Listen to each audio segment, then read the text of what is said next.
Chapter 1. What do you mean it won't start? Maverick took his glasses off and looked at his pilot in disbelief. I'm sorry, Mr. Jones. It was working fine last night when I got it ready to go, but now it won't start. I got a mechanic to come in and look at it, but there's no way you're going to make it to your meeting until I know it's safe to take you up. This is unacceptable. Maverick turned and yelled for his driver. Sir? The driver said as he hurried up. Let me drive you over to the airport. You can fly first class and barely notice the difference. Remington hadn't been his driver for long.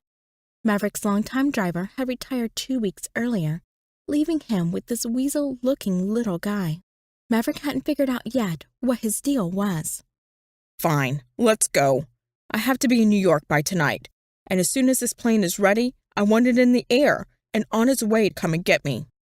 Yes, sir, Remington and the pilot said at the same time. Maverick stormed back to the limo and waited impatiently as the two of them put his luggage back into the car.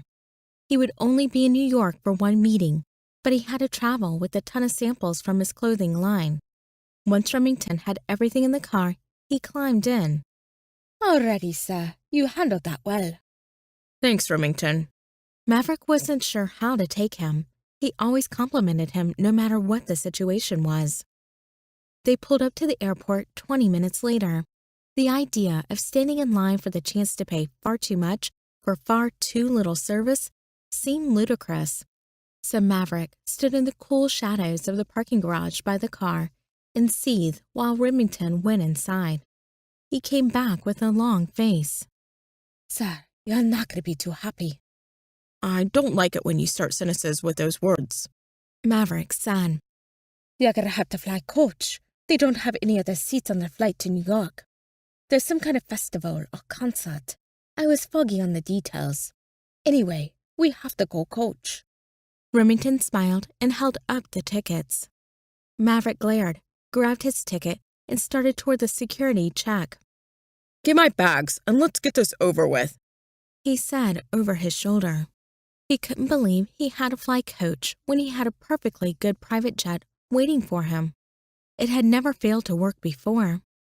When he had been searched and violated by the TSA lady, Maverick made his way to the gate. Remington had to let them scan all the samples, so he didn't waste his time for him to come on.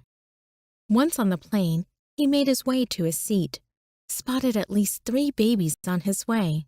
He prayed his headphones were in his carry-on. Is there anything we could do for you, sir? An older flight attendant asked the person behind him, who was coughing uncontrollably.